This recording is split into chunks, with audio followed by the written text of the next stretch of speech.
What's up, gang? Thanks for listening to the Undiplomatic Podcast, the show with undiplomatic takes about the foreign policy scene. I'm your host, Van Jackson. My guest today is an associate professor of international relations at Victoria University of Wellington. You might have heard of the school. He's written about everything from strategic rivalries to Indian foreign policy to world historical systems of order and international relations. And he's got a brilliant new journal article in Global Studies Quarterly called Decentering Hegemony and Open Orders, open in quotes, 15th Century Malacca in a World of Orders. Coming at you all the way from the office next door to mine, my guest is the one and only Manjeet Pardesi. Welcome to the show, brother. Thank you, Van, and thank you so much for having me. I really appreciate it. We're here today because of your article, Decentering Hegemony and Open Orders. I loved everything about this piece. It's a fantastic representation, I think, of what non-Western historical international relations can be. And even though it's very historical, it speaks to policy concerns in the present moment. And I want to get to that some at the end or whatever, but there's a lot to discuss here first to set that up. There was a lot in here that I didn't know and that I imagine a lot of listeners wouldn't know either. So just to kind of frame things out, can you describe the world of the 15th century maritime Asia and specifically this city-state called Malacca? Like, what geographic space are we talking about? What were the political units? All of that. Sure. I guess in terms of scene setting, the first thing I want to say is, in the contemporary world, when we talk about Southeast Asia, there's a tendency to club Southeast Asia together with Northeast Asia and talk about East Asia, so to speak.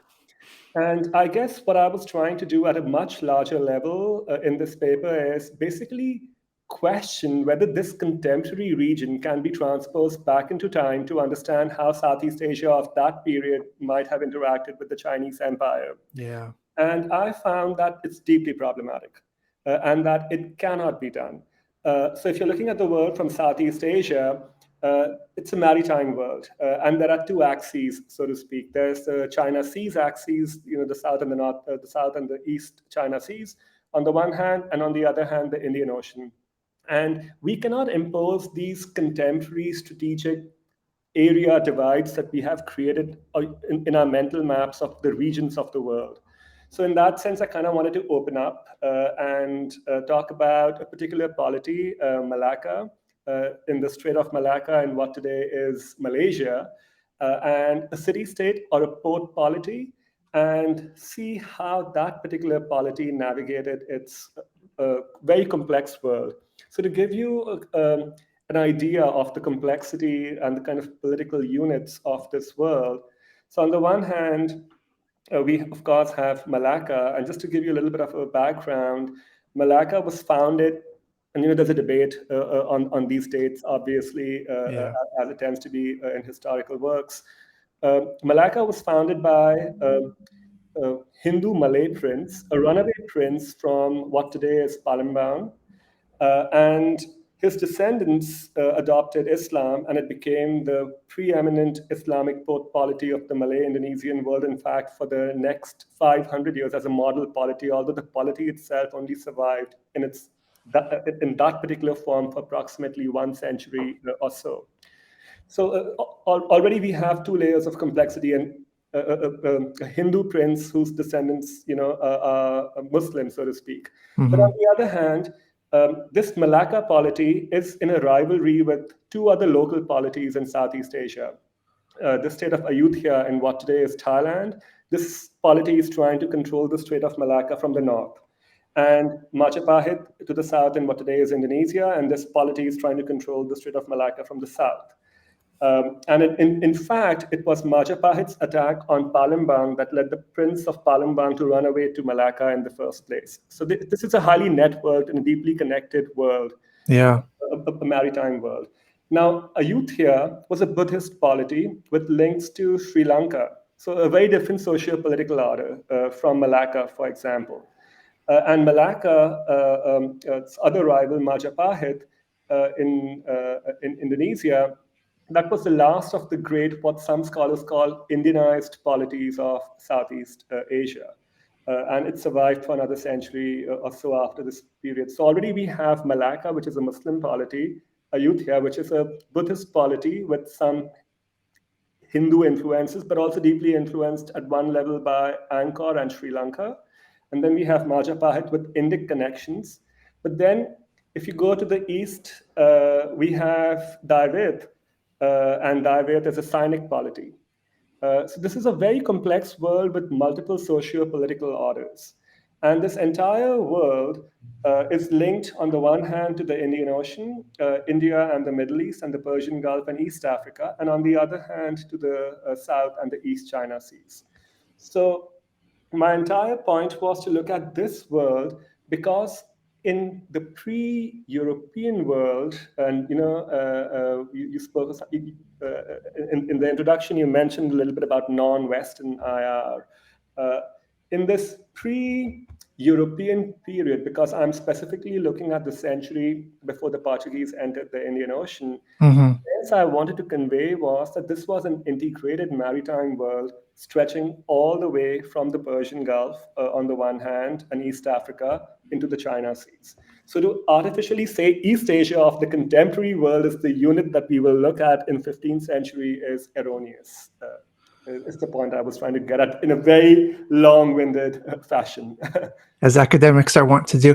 But that was what was so remarkable. Like, this is historically accurate, right? It's empirically grounded, but you're radically reframing, like you said, the mental map that we have of East Asia, to the point where it's like East Asia is not really a relevant descriptor if you go back far enough in time, which just gives us space to imagine ways of being and ways of configuring order that are like very outside of the sort of, great power competition, like the tropes that we use so heavily now. Absolutely. If I can add to that, actually, even when seen from China, so obviously in this paper I'm looking at the world primarily from Malacca's point of view. This is the Ming Dynasty era in Yeah, China. Yeah. yeah, it's the early Ming period in China. But even if you look at the early Ming period, we cannot speak of East Asia, uh, in and of itself, because we have to understand that the early Ming came to power after literally throwing out the pre-Ming Mongol rulers of China outside of China proper. Mm-hmm. The early Ming were in a deep contest on a pan-Eurasian scale to tell the rest of Eurasia that it was the early Ming who were the legitimate rulers of China and not the Mongol Yuan whom they had thrown out. And they were in touch with, obviously, the polities in the steppe where the Mongols went to, but also with the Timurids, the Muslim world to their west, and so on. So this was a highly interconnected world. So these boundaries, I guess the point I'm trying to make is how we divide up a given system or a world into regions actually deeply influences the analysis that comes out of the geopolitical configuration we see in that part of the world. Dude, that's so smart. Yes. you, so you're hinting at it here, but like, you justified looking at the Malacca system in the 15th century by contrasting it with the dominant accounts of this era, basically by like David Kong, who's a friend, John Fairbanks, who's like uber China, you know, minister mentor of China watching, and a few others. Like, they describe it as like Sino-centric. What is that? What is that conventional account So that the you're pushing back against? yes, so the conventional account is, in my mind, problematic. But the conventional account is, and since you mentioned Fairbank, I should add that in the very first or second page of his book, from the 1960s, where he introduced this whole tributary framework, which we use in many parts of the discipline. In the first or the second page, he pretty much says that this region called East Asia was geographically separate from other parts of Asia. So he's already analytically, so my point being that he's already analytically drawing a boundary Yeah. and saying that this East Asia is different and we will study this East Asia differently. Whereas what I'm saying is that it's not the analyst who should divide the world, it is historical processes that should tell us if there are connections or if there aren't any connections before making those kinds of divisions. Now, the other point I wish to make is in Fairbank's work, in fact, he very specifically says that East Asia is a cultural area. And it's a cultural area where what we think of as Sinic civilization actually held sway in terms of its political ideas, in terms of its texts, in terms of its script, in terms of its philosophies, and so on. Mm-hmm. But if that's the definition of East Asia, it is actually limited to what we think of as China proper today, what we think of as Korea, what we think of as Japan, Ryukyu, Okinawa, and northern Vietnam. And I'm being very specific because Vietnam is at the interface of East Asia and Southeast Asia. So, but that's the cultural area. The question is this a geopolitical area also or not? When seen from the Sinic center, because China is supposed to have established a tributary system and other polities in this system are believed to have known their place. And that's what maintained order in this system. In a cultural sense, this world is limited only to these polities. So the rest of Southeast Asia is not a part of this cultural world. So even if Fairbank's model is true, it's probably true only for that part of the world. Northeast Asia, yeah. We cannot extend that argument to all of Southeast Asia. And even Vietnam, I said specifically Northern Vietnam, and I mentioned in my prior remarks that Northern Vietnam, Dai Viet, was a Sinic style polity. But what was then Southern Vietnam was Champa. Now, Champa was a network of city-states. There's some debate as to how to define it, but Champa was a heavily Hinduized polity. And in deep connection with Majapahit that I mentioned a while ago, that was one of Malacca's rivals. So it's a very complex system. If we have Muslim, Hindu, Buddhist polities, which are very distinct from Sinic polities, why should they know their place in a cultural sense that the Sinic center demands? Because they are Mm-hmm. not a part of that cultural world.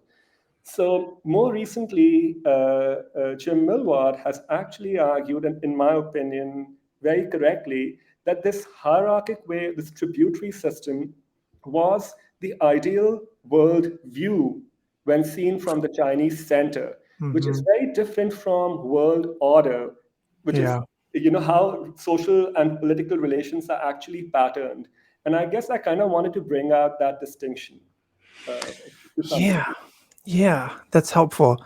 Yeah, a few years ago, I had this review essay on East Asian security, and in it, I was arguing for a historical institutionalist sensibility. We don't need to get into that, but in making the argument, I was critical at the time of the quote unquote Eastern turn in international relations, where we were not we were choosing fewer European cases and choosing more Asian cases, and that practice of looking east or whatever, that makes plenty of sense, right? Like IR is Eurocentric, it is US centric. But my concern at the time was that a lot of the research that was making IR more Asian, quote unquote, was really constructing narratives that naturalized Chinese hierarchy, like Sinocentrism. Hmm. And like that seemed unproductive to me because you're just swapping one centrism for another centrism or something. And the historical interpretations, I didn't have the chops to like adjudicate that. It's not my area, but like it seemed questionable. And that was one of the great things here because like your essay here, you're taking seriously the Asian case histories, but you're doing it without the sort of uh, it's not bad faith, but like the romanticism that gets deployed to justify hierarchies, basically. And you're like staying faithful to history itself to like make that case. Can you compare what it means or what it looks like, I guess, to have a centered versus decentered international order? Sure, sure. But before that, I actually also wanted to say that I completely agree with you. The whole point of doing, and I don't like this term too much, but I'm using it in a heuristic sense, non-Western IR, Yeah, yeah. uh, is to challenge Eurocentrism. But of course, like you said, the point is not to replace it with Sino-centrism. Otherwise, what's the purpose? Like, what have we Yeah. achieved? Yeah. So everything comes from Europe? No, everything doesn't come from Europe. Everything comes from China instead. Okay. That's a trap. Yeah. Yeah. And I guess what I was trying to say is that there are other ways of looking at things, and some of the fundamental things that we do in our analyses in terms of how do we define a system or a region actually fundamentally alters what we see. Uh, so, so when we think of any Eastern world order, we don't necessarily have to look at that from the point of view of the great power of that part of the world. So the little guys might have some very interesting things to show us, is what I was trying to say. Your other question is a very difficult one to answer in some ways, and I struggled with it a lot, while working on this paper. But I guess, Centered versus decentered yes, order. Yeah. yes. And I guess to put it very simply, in the paper, I make 3 points. I say in a centered system, there are three things. In a centered system, all social political relations are oriented towards one center, by definition. Point one. Point two, the center actually lays down the law. In the sense, the center actually establishes the practices governing these social, political, economic, and so on, different types of relationships. And the third point is that the center does not recognize any peers, any equals, so to speak. So that to me is a centered system. And if these 3 points do not hold, I argue that the system is then by definition decentered. In a decentered system, I'm not saying that there are no power hierarchies. What I am saying is that the orientation of these hierarchical axes do not point towards one center. These hierarchies are shifting, fluid, and multiple. And in a decentered world, there are lower and higher centers. There's no it center. So what I was trying to say is, in Malacca's world, at least, when seen from Malacca's point of view, the Ming might have been one center, but there was another center which affected how Malacca saw the world, and that was the realm of, depending on how you define it, Islamicate Asia mattered in Malacca's worldview. Some call it the Persian cosmopolis. I use the two interchangeably in the paper. But also, it is interesting to note that it's not like the Islamicate Asian world was one polity, or if there was a central polity, at least in the Islamicate Asian world at this point in time. This was also a world of multiple polities. So, and in fact, this was an ideational world to some degree as well. So it's very difficult to pinpoint a center of Islamicate Asia at this point in time. So it was more of an idea in the 15th century world than an actual center from which rules and practices of that system actually emanated.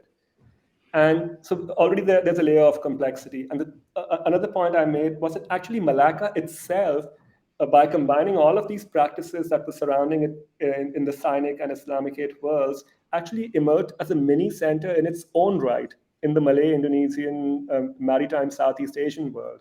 And in fact, the city-states, the port polities that emerged in the 15th century in maritime Southeast Asia actually emulated Malacca. They did not emulate Ming China, the hegemon, if you like, of the system. And they did not emulate far off Islamicate polities, whoever they might be, whether in Iran or India or elsewhere.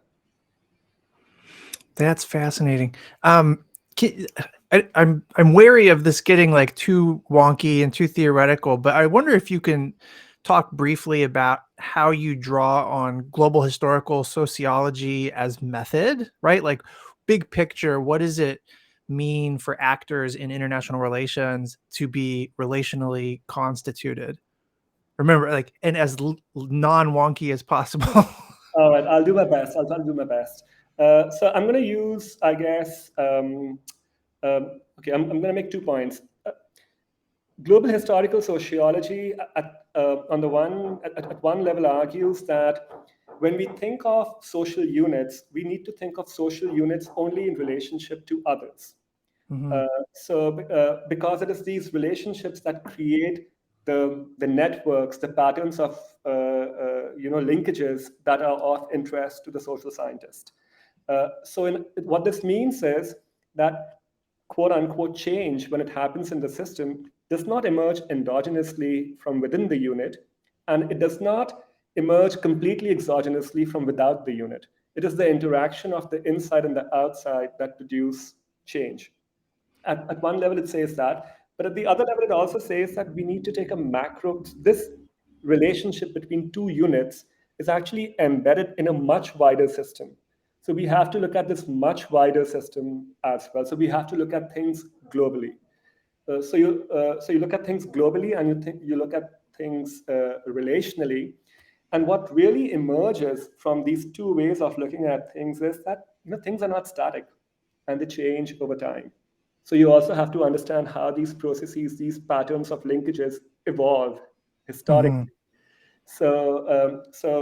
In that sense, uh, the kind of approach that we need to take to social units is that social units are entities in motion.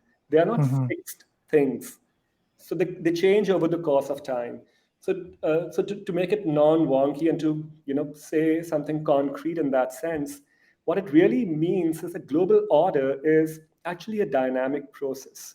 Order is not a static thing, because if everything is an entity in motion, even order is dynamic. And political units themselves change over the course of time. That's helpful. So for you, taking a relational approach it's more than just an ontological assumption because you're actually showing evidence of how Malacca's relations kind of reconstituted, remade what Malacca even was. Is that right? Absolutely, absolutely. Because to put it very crudely, it was founded by a Hindu prince who immediately adopted Islam, or his descendant immediately adopted Islam in a matter of years, and then they continued down the Islamic path. They created a whole new Malayo-Islamic identity, and so on. But nevertheless, they continued. Their social economic relationships with the Ming Empire, for example. So just because they turned towards the Indian Ocean does not mean that it came at the expense of the Sinic world. And Yeah. we need to look at things globally. And the globe for Malacca stretched, like I said, from the Persian Gulf to the China Seas. Yeah, I mean, you're describing a very complex setting just right off the bat, but like as an empirical question, like why did Malacca not simply go all in and just do block politics? Because you have multiple blocks, Yeah. right? More than two even.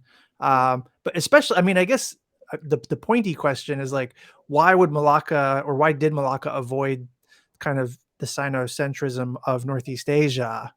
But just in general, why not just fold yourself into a block? In fact, I would answer that. This is a very difficult question to answer, to be honest. Yeah, maybe it's not even fair. I don't know. But that's okay. I love such questions because they allow you to think. Yeah. But I would actually say, I would actually answer it by giving you some examples, because I think it'll Hmm. help me clarify some matters. I actually don't think cultures. I guess the other thing that global historical sociology tries to do is we militate against these blocks, this block thinking of Hmm. cultures slash civilizations and so on. So let me give you the example of China itself. So it is assumed that the tributary system is all that China had. That is just not true. The tributary system was just one part of how the Chinese empire worked. Hmm. So talking about the 15th century, uh, Cheng He sent these voyages, the Ming sent these voyages led by Cheng He into the Indian Ocean, right? The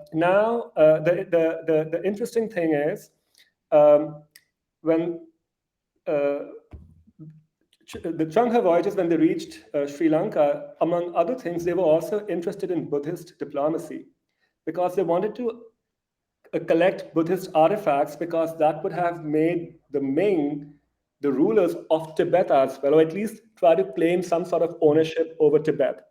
So, in other words, now the Ming themselves are operating outside the Sinic framework. They are operating in the Buddhist framework. Hmm. To give you another example, one of the people who accompanied Chang He was a Muslim Chinese chronicler called Ma Huan.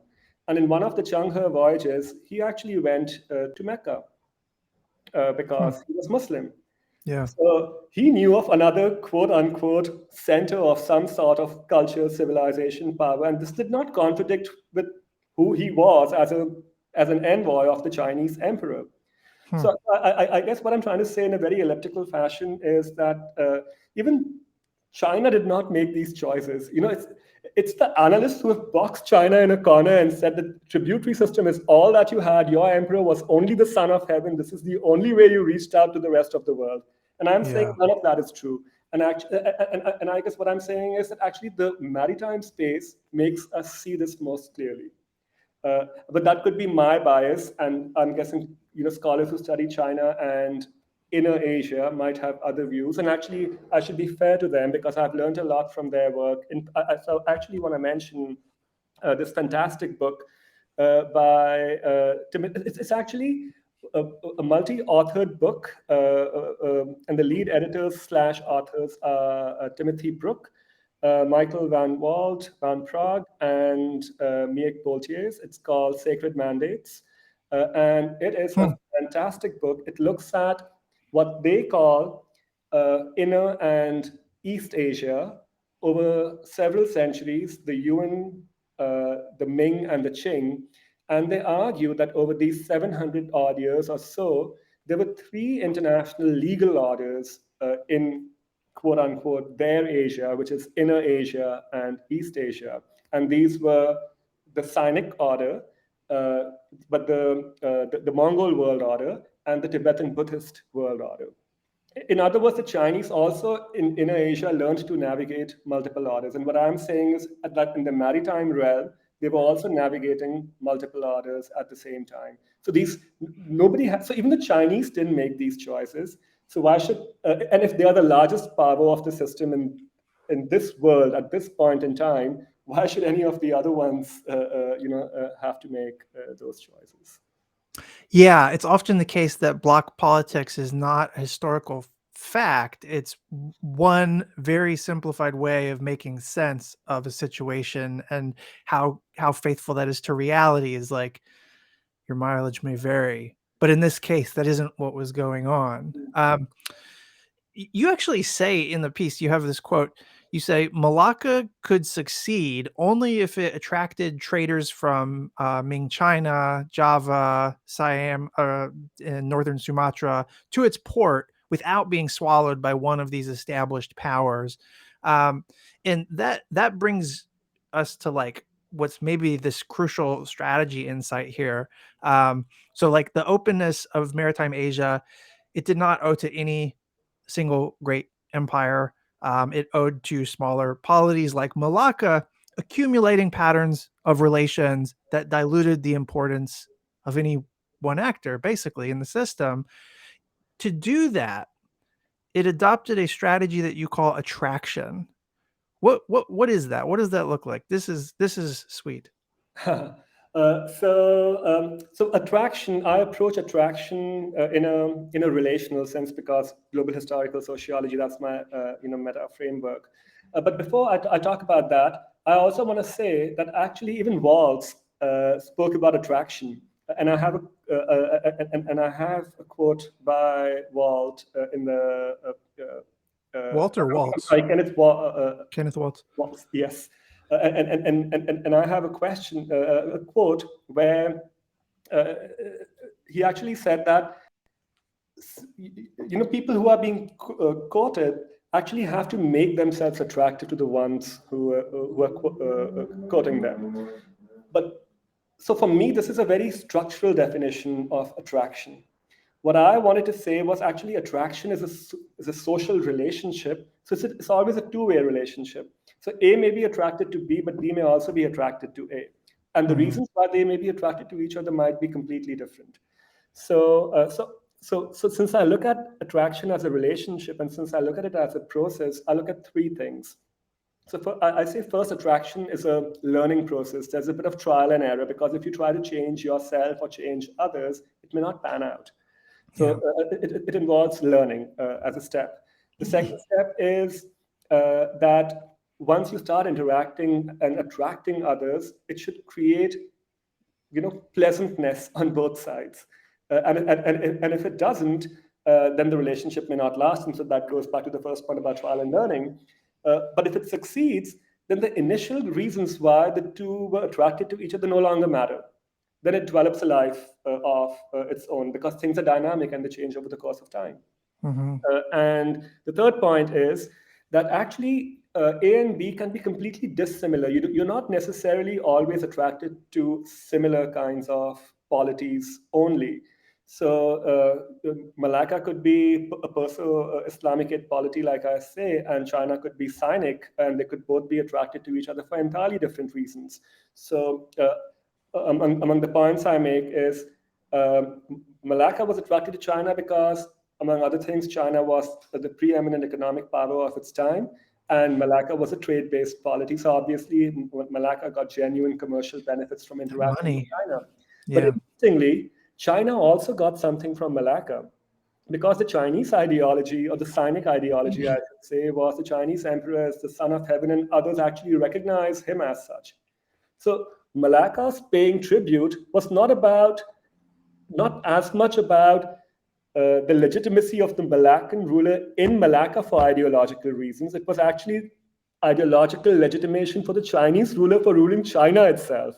Because Malacca nowhere justifies or the rulers of Malacca nowhere justify their rulership based on Chinese investiture, which is what states in the Sinic realm do.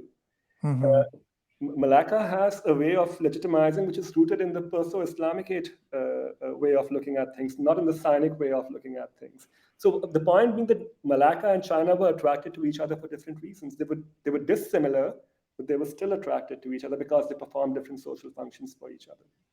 So common interests should not be conflated with common motives. Yes. And in this case, they were different motives. Yes. That's smart. You mentioned how Persian culture loomed much larger in Malacca's imaginary than Chinese culture. Can you unpack that a bit, or point to some kind of example? Sure. So I'll give you a couple of examples. For one thing, guess which language Malacca and China communicated in? Not Chinese. It was Persian. Yeah. And what I do say in the paper is that Persian language, at least in this period of time, in this part of the world, was the carrier of another world order, the Perso-Islamicate world order. So in other words, the Chinese also knew that Persian was a carrier of a universalism of a different sort.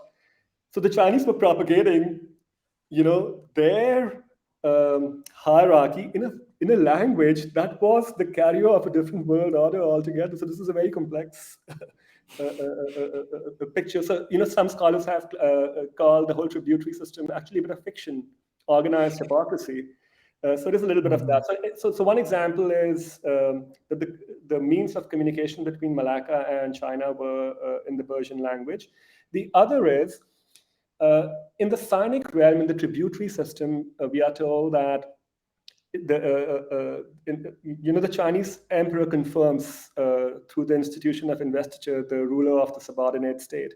Now, this is not how Malaccan historical sources, the Malay annals, talk about how the ruler of Malacca actually justified his rulership, his kingship. If the Chinese emperor is the son of heaven, the Malaccan ruler called himself the shadow of God on earth, which is a very Perso-Islamicate idea. So he was not ruling because he had been given investiture he had received the investiture of the Chinese son of heaven. So in that sense, he was attracted to a different set of ideas altogether. Um, yeah, so I think these are two main points. There's a third one actually. Cheng He, when he sailed into Southeast Asia, he actually carried a bunch of Chinese texts with him to distribute to the entire maritime world to spread Chinese culture. Outside of the Sinic realm that we discussed at the beginning of the talk, there were no takers.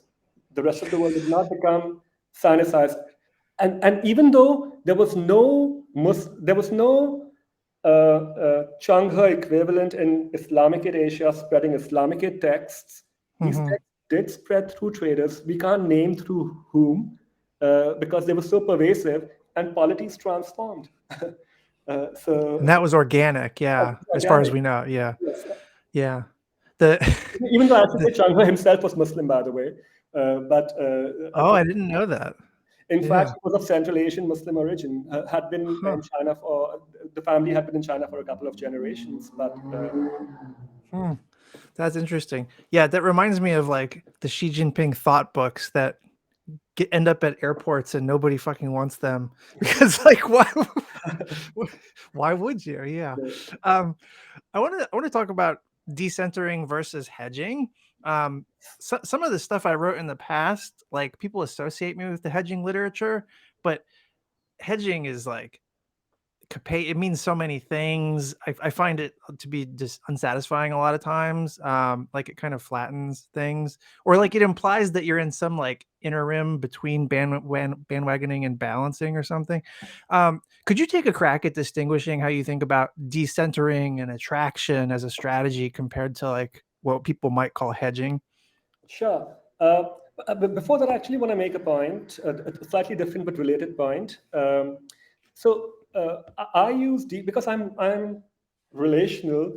For me, decentering is both an attribute or a structural attribute as well as an agential strategy. So it emerges from both of these factors You can together. describe So, it both ways. yes.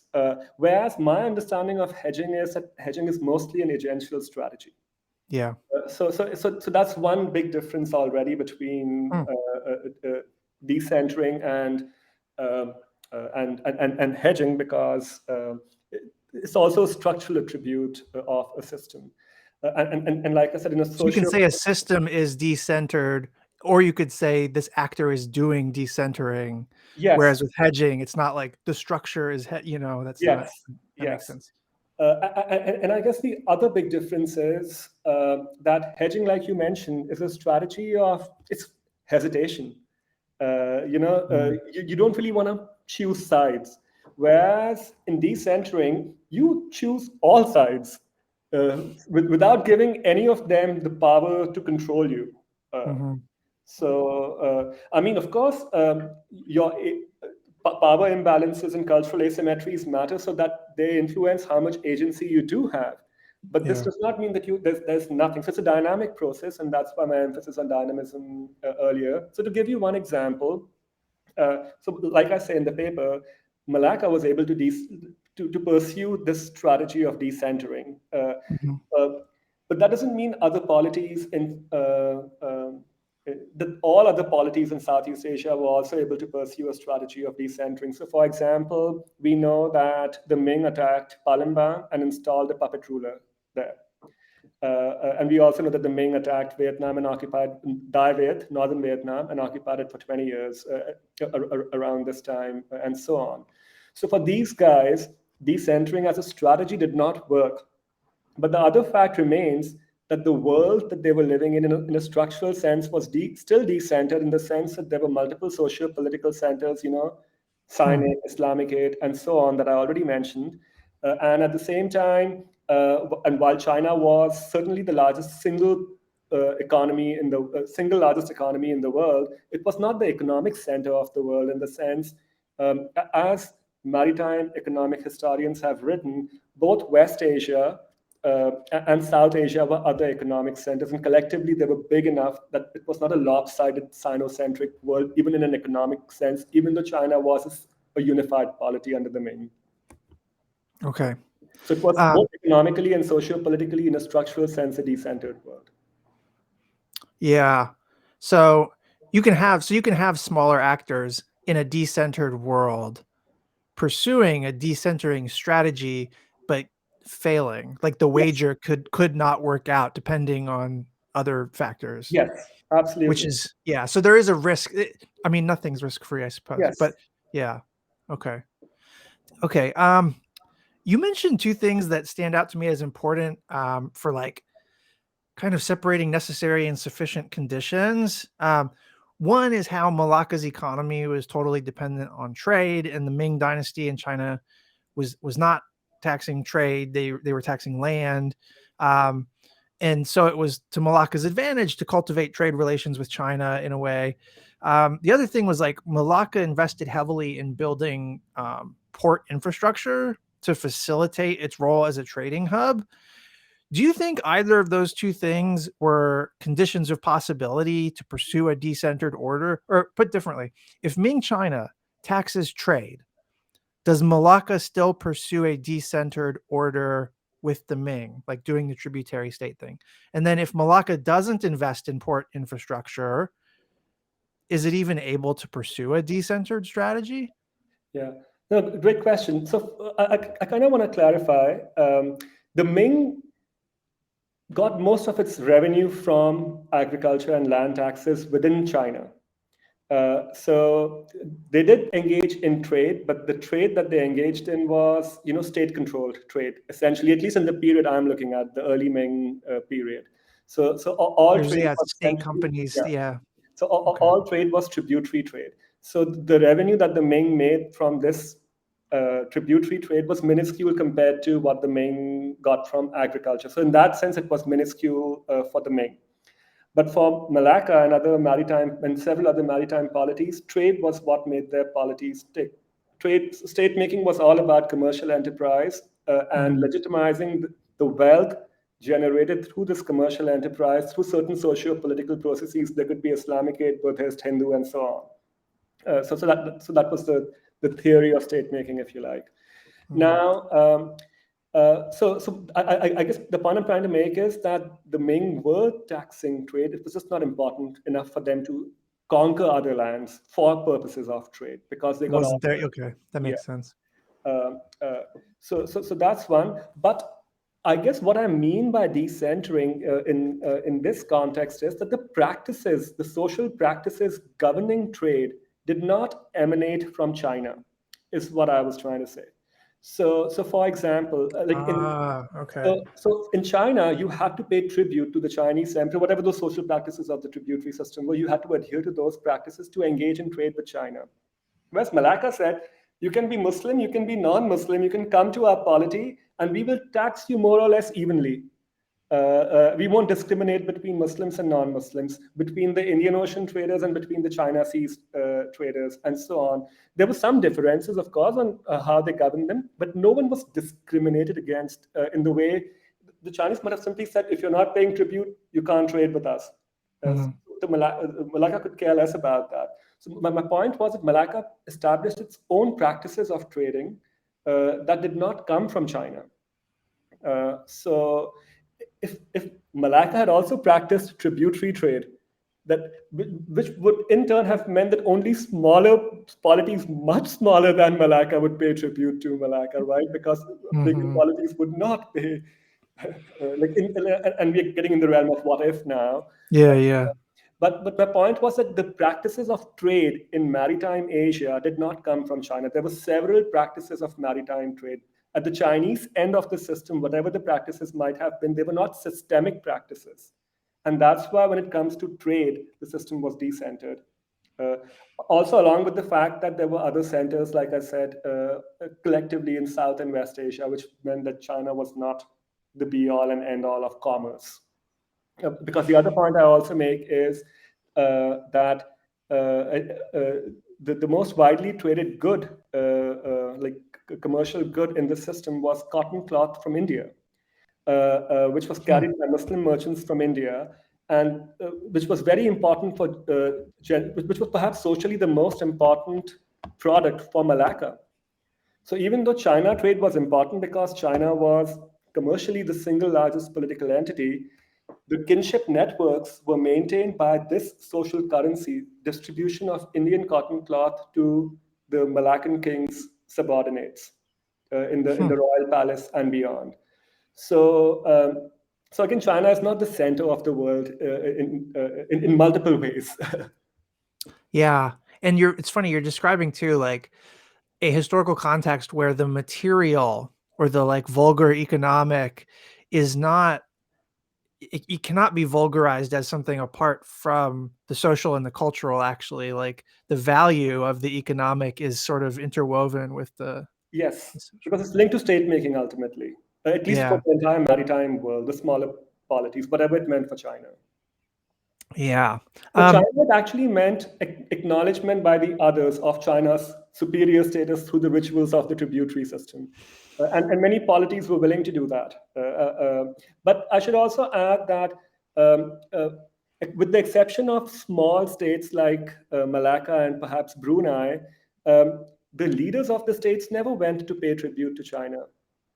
Private traders claimed that they were paying tribute to the Chinese emperor on behalf of their own rulers. So it mm, was, in that sense, a bit of a fiction, especially outside the Sinic cultural realm. yeah. Yeah, I mean, it's a good deal if you can get a get a material bargain in exchange for some gestures or whatever. Uh, Also, um, because in a purely commercial sense, uh, and this is somewhat debatable, so I don't want to emphasize it too much, but at least I want to note it. Uh, at least in certain periods, the tributary system might have been a loss-making enterprise for China from a purely rational economic point of I've view. read that. Yeah. This is especially true for the Song dynasty, because the principle being that because China is the larger power, if you're paying tribute to China, and tribute does not mean tax in the Chinese context. Paying tribute to China doesn't mean you're paying China tax. You're paying China, you are giving China, the ruler of China, a gift. The gift could be of particular commercial value, but because China is the larger player, China will give you a return gift of a much larger value. So, so collectively, depending on how much tributary trade China engaged in, so it could end up being a loss-making enterprise. And some scholars have said that for the Song in particular, it was perhaps a loss-making enterprise. But that is Yeah. not what my paper is about. But I just wanted to point that out. Yeah, no, that's worth noting. Like for the Chinese ruling class at any given time, the tributary system was a kind of psychic wage, or that almost like ontological security or something, which is a totally different way of understanding the tributary system. Yes, Um, the tributary system was not for China a way of generating economic resources in whichever period we are talking about. Uh, mhm, to the degree that it was linked to trade, it did that, but it did that through trade. It did not do that through the practice of the ruler paying tribute, because that tribute simply meant a gift. yeah. So if you engaged in those social practices of kowtowing and giving this gift to the Chinese emperor, then the traders from your polity will be allowed to trade with China. So we need to disaggregate those two things. Yeah, yeah. The decentered system of order in this era, it was pluralistic, it was open, and for a while it kind of bought equilibrium among very different great powers, civilizations. I don't know what you would refer to them as, but then the Portuguese happened in 1511. What how did that go down? How did everybody react? This is a little bit out of scope because it's like how did the order end, but that's what I'm Yeah. curious about. Actually, I would say so. Obviously, my paper ends the end of the century, and I don't really engage with the Portuguese that much because I kind of wanted to emphasize how it worked in the first place and what it tells Yeah, us yeah. about our theory, as opposed to talking about how it ended. But I do want to point out a couple of things. First, there's, especially when people talk about the Sinic cultural realm, they say China protected its tributaries. And China, of course, it's easy to issue orders. So let me give you a different example just to illustrate the point. So Ayutthaya, which I mentioned at the start of the talk, was a rival of Malacca, especially in its early days. Uh, Ayutthaya also paid tribute to China. So Ayutthaya was also a tributary of China, and Malacca was also a tributary of China. Uh, Actually, the relations between Ayutthaya and Malacca worsened because they both became tributaries. So China was not. So China, of course, occasionally issued diktats to Ayutthaya to not bully Malacca, but actually, in practice, Malacca had to pay tribute to Ayutthaya as well, while it was also a tributary of China. In other Hmm. words, hierarchies have multiple axes, and my point again being that Malacca's world did not revolve around China alone. And secondly, even when the people of Malacca asked China for help, as in military help, it wasn't forthcoming. Uh, so when Ayutthaya attacked, China simply admonished. Ayutthaya did not do anything. In the late 1400s, uh, so in the late 1400s, by the late 1400s, Vietnam, Dai Viet, northern Vietnam, attacks and gobbles up most of Champa in what today is southern Vietnam. And some of these people flee into other parts of maritime Asia, including to Malacca. And Vietnam threatens Malacca again, and Malacca reports to Ming China, and China does nothing. And so we have to see it in that context. So next come the Portuguese. Malacca again goes back to China for help. The Chinese do nothing. so That's kind of an indicator, right? Like, how Sino-centric is this order, man? exactly. Like, yeah, if you're not willing to do something about it, interesting. But but I do want to make another note that the Portuguese entry into the Indian Ocean in this world, this maritime world that we are looking at, um, uh, the Portuguese were initially thought of as simply violent traders. They did not uh, dominate the system.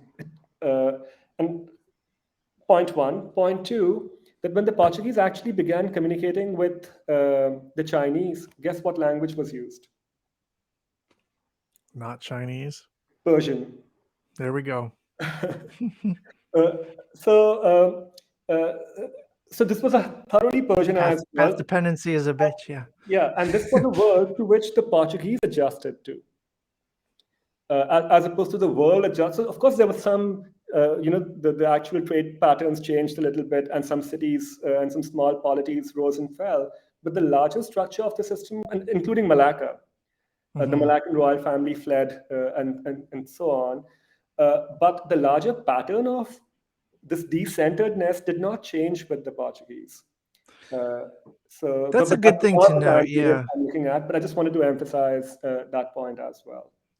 Yeah. I mean, the fortunes of individuals or groups will, rise and fall when you've got a foreign conquestor coming in, but the system could still be stable, or the order could still be configured in broadly the same way.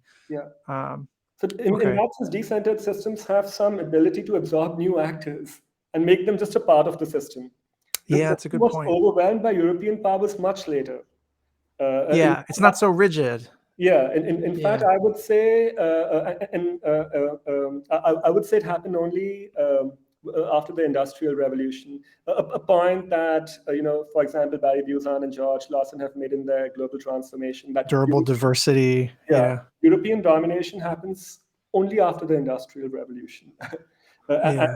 And so this is, of course, beyond my paper, but an issue that I have looked at, that even in the maritime Asian realm, domination, they become actors. The Dutch eventually get some colonies in maritime Southeast Asia and so on, but they don't dominate the system. Hmm. Domination happens much later. Fascinating. The one the final point of discussion, bringing all of this back to today, I've argued in other venues.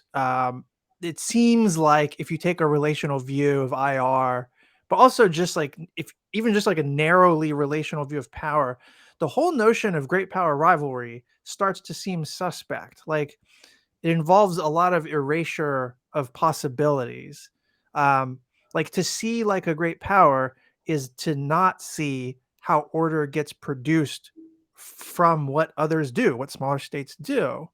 And this leads me to like a two-part question for you. Like, one, do you have reservations about great power rivalry as an ordering construct for Asia. How do you think about order in the 2020s? Big meta question. But two, like, do you see similarities between the Malacca strategy of attraction and the decentering that is attempted with like friend to all, enemy to none postures by a lot of smaller Asian and Pacific states today? Yeah, great questions, both the two-part question. Um, so, um, your first question was, how do I see uh,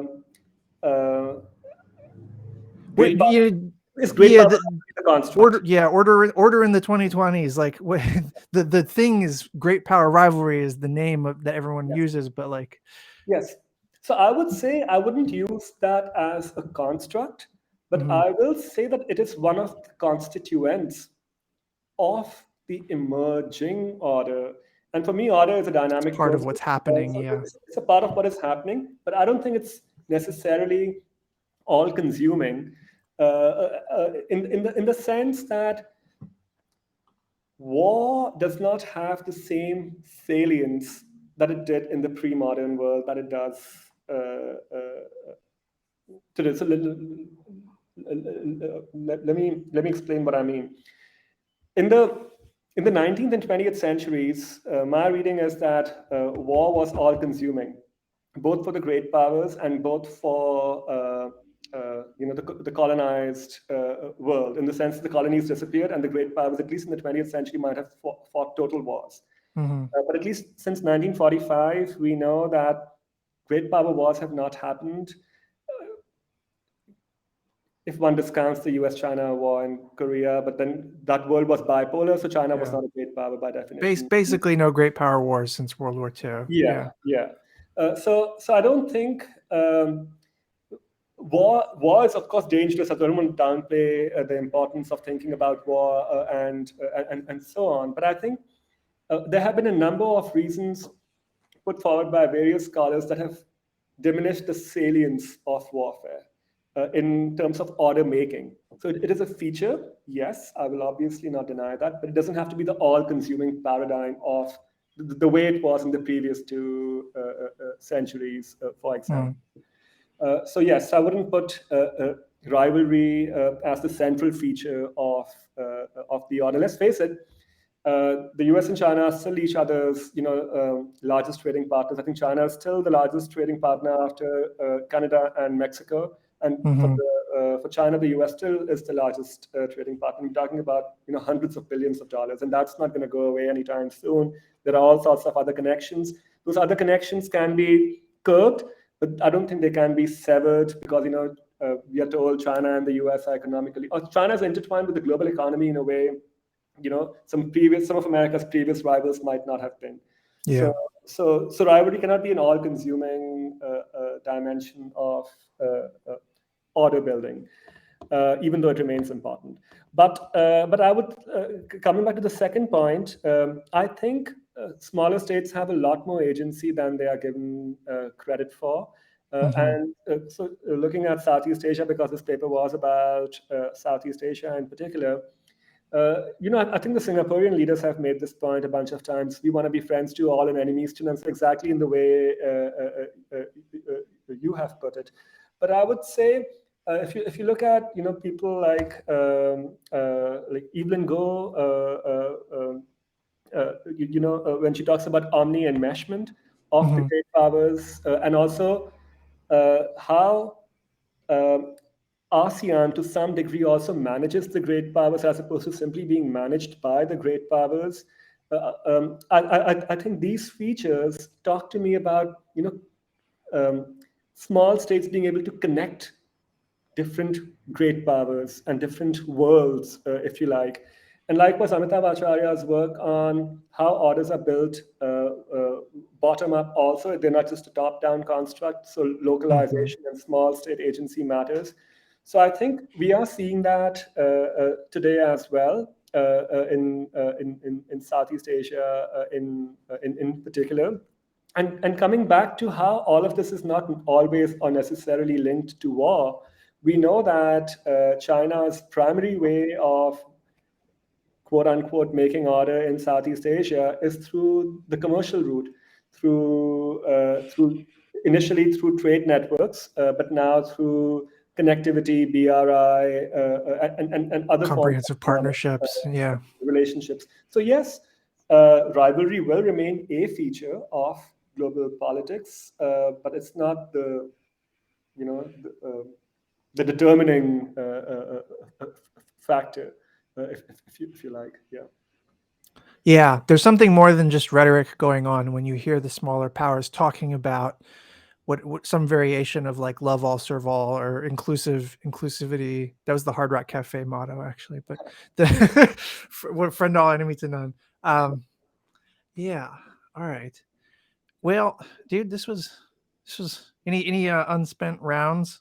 Any missed thing that we missed maybe? Um, no, I don't think so. I really had, this was fun. Yeah. Yeah, it really was. This is great research. I don't know how long it took you to come up with this, but it was worth it. The article is called "Decentering Hegemony and Open Orders: 15th Century Malacca in a World of Orders." This was I don't know. Thank you so much for coming on the show. This was great. Thank you so much for having me. I really had fun talking to you about it. Yeah. All right. Take it easy.